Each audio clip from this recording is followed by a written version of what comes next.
We have been live yesterday, and today is another episode of the Ultimate God Cup.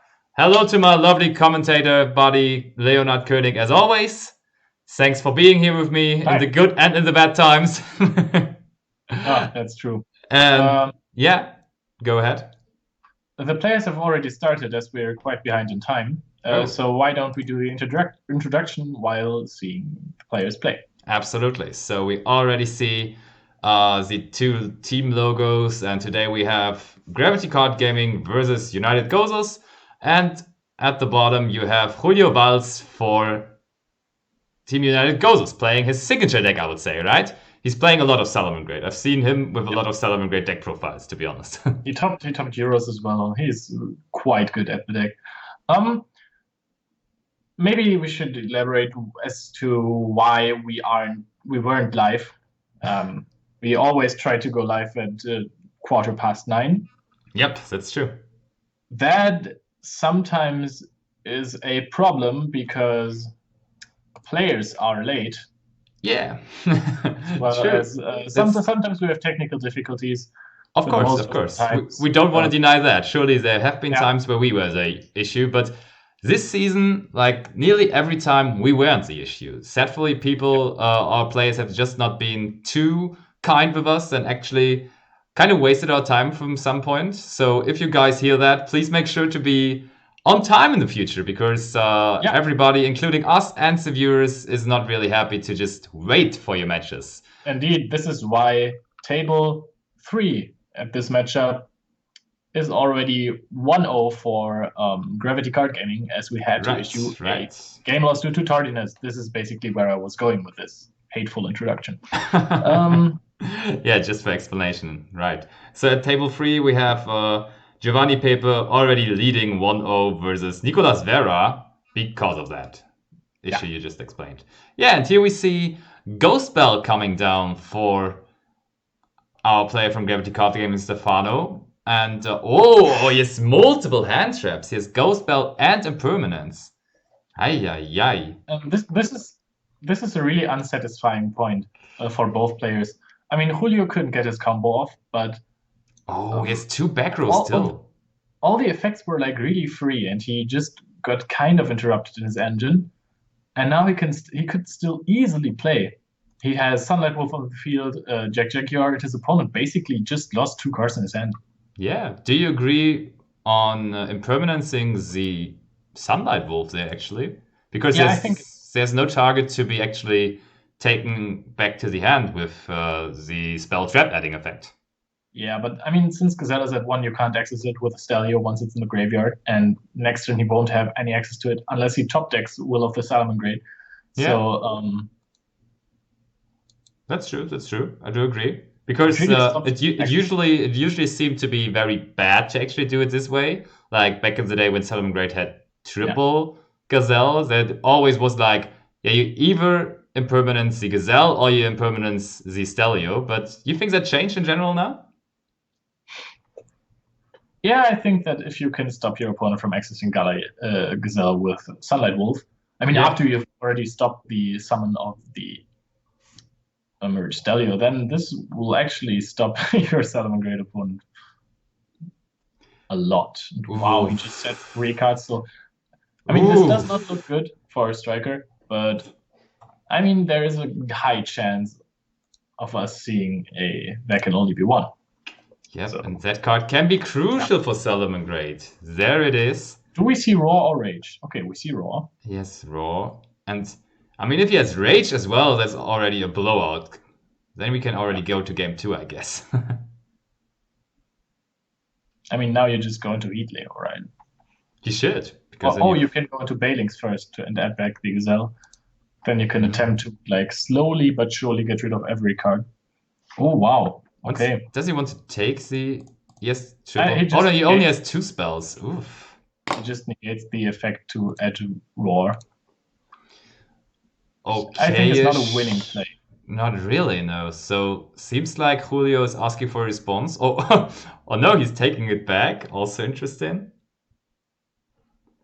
I mean, as you said, it didn't really look like a winning play. So, maybe Julio said that to him as well. Oh, they say they need an admin in the chat, or like probably they need a judge. And I mean, our judge is in there. So I think Lucas should be able to help him that very quickly. Yeah. Let's see if he's in the same. Yeah, he should be there. Yep, I guess he sees that. And okay, from what it looks like. This seems like a okay. party. Yeah. I mean, they actually. He just said that Sunlight Wolf wasn't summoned by using Sunlight Wolf, right? Yeah, and that's absolutely correct. So he cannot take it back, actually. That is 100% correct. And I mean, okay, now he knows that the anchor is there. You could have already guessed that there is an anchor in general when there's so much back row for the Sky Striker deck, but now he knows exactly where the anchor is. I mean, that makes it kind of easier to play with your Heat Leo and Phoenix, of course, yeah. But still, it's not too big of an edge, I would say. Yeah. But there comes the Phoenix, and let's see what he's targeting. I mean, he might just dice it out. That would be like fair. Is he? I mean, he doesn't have to. Of course not. Of course not.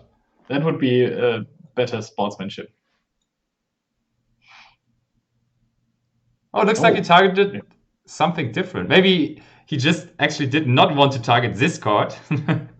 He more wanted to target a different card because he knows that he can play through the board anyways, even though there's one anchor. Yeah. He has too much resources already, so he allows basically Stefano to keep his anchor.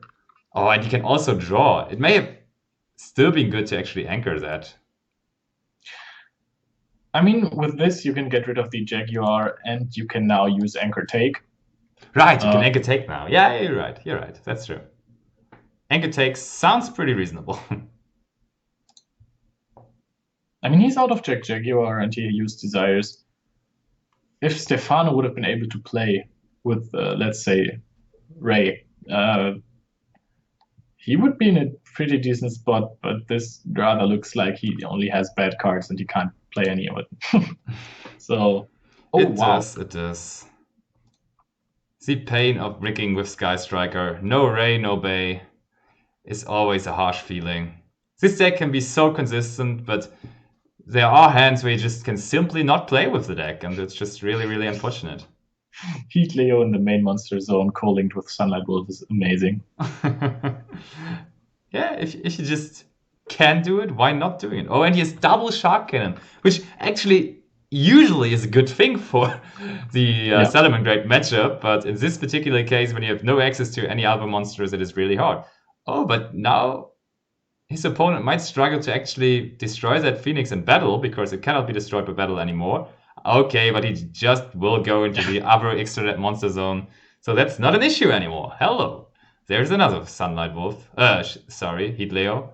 Oh, and he does not even use the anchor. I mean, because there's Phoenix in this main monster zone. That's why I would have rather said that he should have used the anchor to take the Heat Leo. Good point, yeah. But I mean, now you can just leave it up, right? He has raw set, right? So there's just nothing to worry about there. This does not look too good. I would make like the bold call to to say that it will be 1-0 for Julio very quickly. Hey, this isn't over yet. As Jade Yuki always says, the game's not over until the last card was played. Yeah, believe in the heart of the cards, and it is over. It is over. It was Salamangreat Heat Leo. So Julio Valls leading 1-0. Yeah, Salamangreat Heat Leo as it was in the anime, right? Yeah. I mean, he took 2 hand traps, but if you're starting with a big load of your engine cards and you send the Jaguar off of your Gazelle, then you're not really in danger of getting outgrinded if your opponent doesn't start or does start with nothing. Yeah. I mean, you rarely ever get to the point where you're getting outgrinded by nothing with any deck if you start the cards. Yeah, just the pure word nothing really sends a signal that that you will be happy to lose versus every rogue deck available. Yeah, that's really true. It doesn't even have to be rogue. It can also be whatever. It can be Really Exodia bottom tier, FTK. like Gimmick Yeah. Puppets or Exodia. Gimmick puppets. I've heard gimmick puppets actually get support. Really? There's some hype about gimmick puppets. At least some of the cards were some kind of bought out. So gimmick puppets, maybe the next deck to go. Who knows? Also a lot of Oh wait, yeah, and Dual Devastator was the dude set with the ultra yeah, rares. The other one, the new one, the Duelist Pack Bakura. Bakura. Yeah, Bakura. Yeah, there were Gimmick Puppets, I think. So maybe it is the next tier zero deck. Who knows?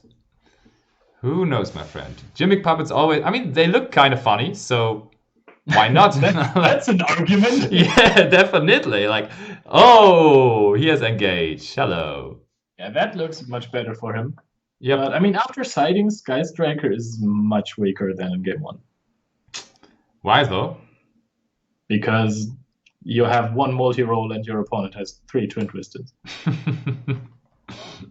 Yeah, that makes sense. Let me just quickly check whether that's actually true for this particular matchup. So just looking at the list of Julio. Julio, there we have him. Yep, I guess you're making a good point. Wow, the sideboard from Julio is really, really good versus the Sky Striker deck. You can expect quite a bit. No, not evenly, but rather Pancratops, Kaijus, and Twin Twisters, and Ogre as well. Like, that's a whole lot. 100% the United Gosus European Championship list. Like, this is what Dinkang Fam made. made for them to beat Sky Striker at Euros. That's cool. Looks like it's working out so far, right? Game 1. I mean, the sideboard wasn't even in play, but that Gamisia could come in handy here. I can already smell it. But Gamisia still does not really help versus that can only be one. That could still be an issue. Okay, which side deck card do you think are we going to see? Twin Twister, Pancratops, or Pancratops. Kaiju? I think he's just going to drop Pancratops. He said all fine. So oh, hello. Leo, I cannot hear you anymore, sadly. Leo. 1 second, I will just have to write him.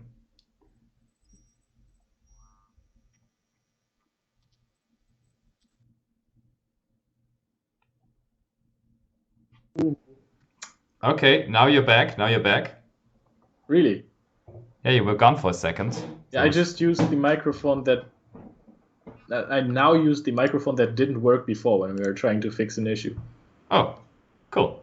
But now I hear you. Oh, and look, he also has the Pancratops. He has all of the answers, basically. Yeah, and this is going to be Buffalo into discard Spinny Summon Gazelle now. I can smell it. Must feel good to be Julio Valls when you're playing the Solomon Great deck. Yeah, and he says not using effect, and not using effect is always an indicator for a pretty strong combo. And is he playing the Fusion OTK, or is he playing any kind of OTK? Because I think this is really what you should be doing. Nope. I mean, if you're playing Kaiju, you should play Fusion OTK. No fusions at all for him. But is he playing Bomber? Topologic Bomber? Yeah. With the nope, he's not. So why is he playing Kaijus? To out Lunar Light and Strikers. Yeah, but it doesn't really help versus Striker if you can't OTK. It's really not that strong because after it really doesn't help you that much. You still get outgrinded. Yeah, but you can at least safely build up your combos. Yeah, but after you run over or bounce the Gameciel, then Sky Striker is going to be back alive, and you have just wasted 1 card. I don't like it too much. Yeah, I agree. But also nowadays with Solomon Great, you can't always go for a full combo, so that doesn't immediately win you the game. Yeah, that's true. Have to say that is not too shabby of an explanation there. But still, like, the Solomon Great deck is somewhat capable of OTKing on its own, right? You don't really need a specific OTK combo. There will be hands where you can actually make OTK boards.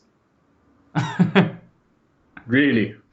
Like, I saw the deck OTKing like once or twice. Yeah, I mean, it OTKs if you have like your full combo setup and then you summon a bunch of monsters that eventually go for like 9,000 attack points.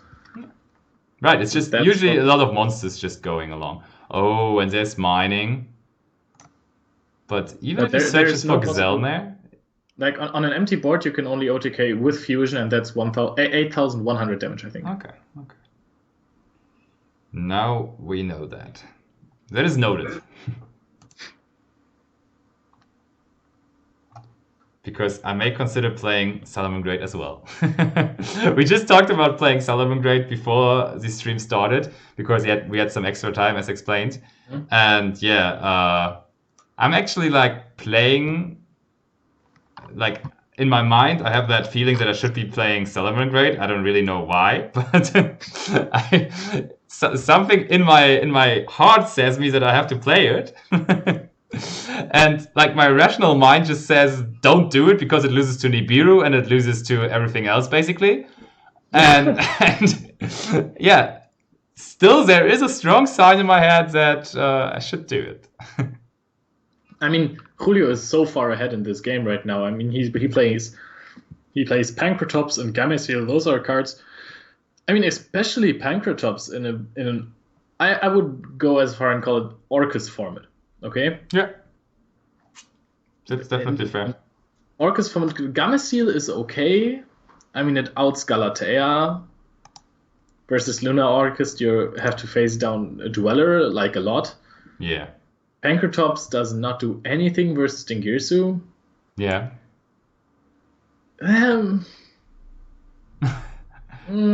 Seems like you're not that big of a fan. No. I mean, this No. is like target Sky Striker extra deck. Side deck, rather. But yeah, Side I do deck. agree. Yeah. Side deck, 100%. Like, this is the only matchup he wants to have with this. I mean, Ghost Ogre is also not good versus Lunalight. I mean, yes, you can Ogre the Nyarla, so you can't go into Azathoth, but then that's like Ogre is a setup hand trap for another hand trap. Yeah, and I mean, your opponent would need to use the Nyarla to actually make you activate the Ogre. Nyarla is mandatory, I think. I had that situation on Locals like last week or the week before, and I was also like, I had that in mind. Somebody told me, yeah, Nyarla is just mandatory, but then we read the cards and we were both like, yeah, like what should I have to activate there? And so we actually came to the conclusion that he can just activate the Nyarla, so that he can just put the Azathoth over it, and he does not have to activate anything of the Nyarla. So if anybody in the chat actually can help us with that, how the ruling on Nyarla is, and whether it is possible to throw Ogre on it if you just want to use it as a material for the Azathoth. So, let's see. There's the Heatleo coming down. Yeah. First of all, he thought about it for quite a while. Let's see whether the decisions he made are the correct ones. He wants to shuffle back. Yeah, and it makes sense to start shuffling back already because you want to do all that before you attack into the Gameciel. I mean, if he didn't want to shuffle the cards back, then he would have just bounced the Gameciel and... Ooh. Okay. Could be a case of disconnection there, but you see the result on the screen. Julio Valls wins the match. And Stefano also just wrote in the CSL chat, Julio, so I think that is supposed to mean that Julio won the match. Yeah, I guess so. So do we just move one table below? Because I see it at the top. We have Vasily versus Lucas, so let's go in there. Yeah, your super creative password once more. Yes, it works. That's such a dream. Yep. And let's go back over there. Here you are. And here you have your Chaos Dragon Levianir, the big boy. Being on the correct side of the field. I just wanted... I was wondering whether that's maybe an anchor take or a shark cannon take. But no taking. No Looking at this taking. paper. No. It looks like it's everything correct there.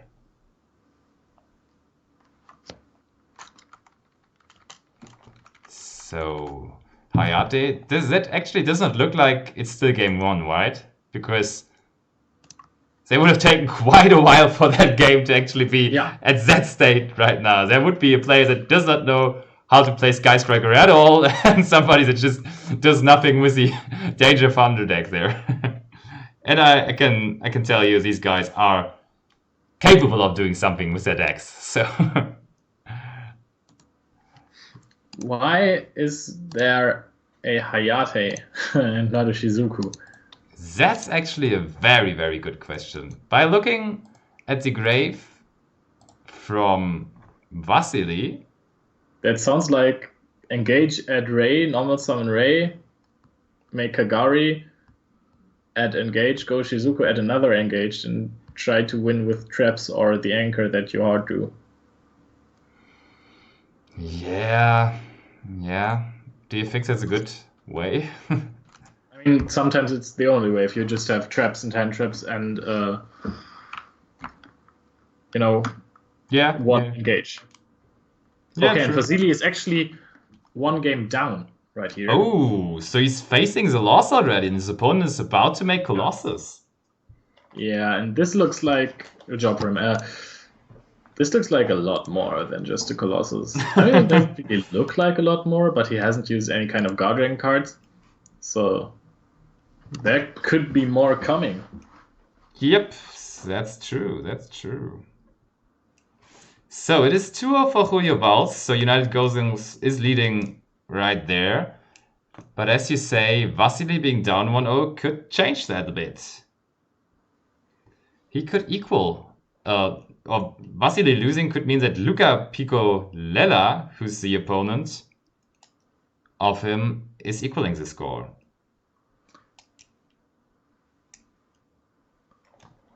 Let's see. Doesn't it look like it's a lot more than Colossus? Because he just went into battle phase? But why did he not summon Colossus? I mean, that's... Just more damage, right? Yeah, and he wouldn't have to crash into a Shizuku. I mean, if he can make Colossus, then Shizuku is irrelevant. Okay, there's that. But you would force your opponent into a Kaina. Yeah, it just seems way better. I'm agreeing. Maybe there's some kind of... It's always hard when we just jump into a game we have not seen from the get-go, but it really Maybe seems odd. Started with some kind of... No, there is no card in the graveyard that indicates that a Hercules base has been used. But then again, you would shuffle back the Kagari and not that you summoned before Hayate. That makes no sense. Okay, so the main monster zone Shizuku is being summoned. Or not. Or not. Now he goes into Kaina? That really makes no sense to me at all. Oh, I mean, the Thunder Dragon is actually boosted by the Saruya, so it would be 1,900, so it could run over Shizuku. Alright, okay, I understand that. Yeah, now it makes sense, yeah. Nice catch.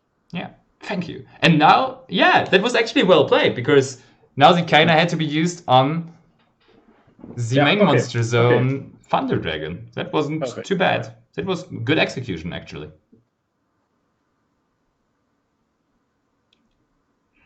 Still not sure why there was no Shizuku summoned.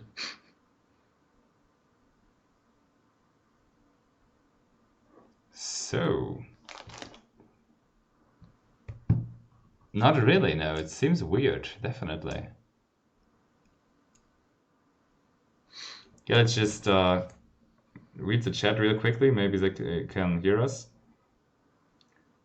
Yeah, sorry, Georgios. Today I have not been reading the chat very actively, but we are normally reading the chat. And YOC, I do agree it is a strange match so far. Absolutely.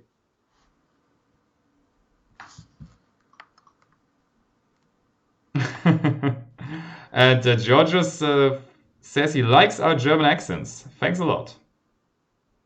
Thank you very much. Yeah, we really sound like villains of movies, yeah? Yeah, of course. Let's just jump over that part, please. What's the Austrian guy's name again? Who also won an Oscar? Valls. Oscar. No, is this Oscar. Wasn't his name Oscar? No, it was Udo. No, not Udo. Udo is the hairdresser. What was it? Guys, in the chat, help us. Django Unchained, like he played Yeah. secondary role. He's super known, definitely. What was his name? It's not Julio Valls. Christopher Valls. Thank you very much. Yeah, right. Oh boy. Yeah, so Vasilis really hates Area Zero. Does he? Why? I mean, he just used Hayate twice to send Area Zero to the graveyard. Twice. But why did he actually summon the Hayate in the main monster zone? Punch for more attack points, but why is there still no Shizuku? What is happening? I mean, his extra deck, look at it, there's 50, no, it's 15 extra deck cards. I would just check his list. Maybe he forgot actually to put in Shizuku. That would be so funny. No, there is, oh wait. Wait. No, there is Shizuku in his extra deck. Shizuku is blocked by Colossus. Yeah, now it kind of makes sense. And maybe there was Shizuku last turn as well. And we did not, there was Colossus last turn as well and was somehow bounced or anything. I mean, he wanted to... Oh, Denko Weka. KKKK, Sekka's Light. The combination is a combination of both Sekkas. Brother and sister being united. Holy macaroni, that does not look too good for Vasily. I mean, but I understand that Shizuku doesn't make sense if there's a Colossus. And look at that, there's another Denko. You have to consider that if you set another card face down and you summon your Hayate, then you Hayate in the main monster zone to punch for 300 more attack points, then it really indicates heavily that you don't have an anchor or something to work with. Yeah. And I, because we talked, I'll take a break from playing because there was a lot of stuff happening we did not want you guys to miss, but now we are back live. And you see that after that Denko double between Sekka's Light and Denko Sekka, there now came down a lot more. Yeah. Like a kaiju and one snake. Yeah, a kaiju and one snake. You're right. That's actually not that much, but it would be enough for OTK, isn't it? No, I don't think so. 200 life points left. I mean, it was close. You cannot blame me for thinking that's game already, because that was really too close of a call. And he just passes on it, so if there is... Ooh, yes, Ray. That could help. Please don't attack into Tsushinoko. What? That is odd. I mean, he's probably using effect anyways. Or is he playing like some kind of a weird hand trap? He got us good there. He used the effect, I'm assuming. Or did he just want to... Oh no, he says kill it. In the chat he says put it to the graveyard. I don't know why it should. What is happening? I cannot really tell either.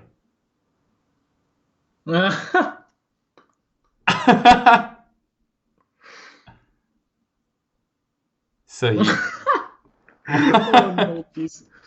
Okay, so very good sportsmanship of Gravity Card Gaming right here. Because Vasilis just misclicked on the Denko Sekka. He wanted to attack the snake to run over it after getting the push of Saryuja with Ray. And then he said, okay, I attack the Denko Sekka, but before damage calculation, I used the Ray effect. And his opponent said, okay. He was not insisting on him attacking on Denko Sekka and letting it die. Oh, and we actually got confirmation how the third game is going, and it's already over. Yeah. And our late boy actually managed to turn around the game loss and made it 2-1. So Nicolas Vera beats Giovanni Paper, meaning World's competitor. that United Gosus is already winning this match. So if Vasily hears that, he can actually be kind of safe and can chill out because they are already winning. It is already 2-0 for United Gosus. And now they really take their time. I mean, Vasily really literally is chilling at the moment because he's just sitting there waiting 2 minutes for deciding what extra deck monster he's now going to summon. He could already be through all of his Hayades. 1, 2. No, he still has 1 Hayade left. GG's can't win, he says. But it doesn't matter, as United Gosus takes it in a convincing manner, 2-0, reverse sweeping on Nicolas Vera's table. Yes, that is true. So it is 2-1 in total for United Gosus. And there's no Yu-Gi-Oh! To be seen anymore. And I think for this week, our Yu-Gi-Oh! Load is already quite full as well. Like, at least for the week, not the weekend. For commentating, I mean, for the weekend. Commentating. We are both going to be in Berlin for the German Open as players. And I don't know if you're going, but I think I'm going to be in Leipzig as well. Oh, I'm actually thinking about it. Do you go back? Come. Do you go back home and then drive back to Leipzig, or no? What? We're going. We can. You know what? We can discuss this after. I think the people in the chat actually want to know. But yeah, you can surely see us in Berlin this Saturday. And if you're in Berlin, you can talk to us whether we will be in Leipzig as well to chill out at both events with us. So have a good night, boys. See you in Berlin for the German Open on Saturday. Bye-bye.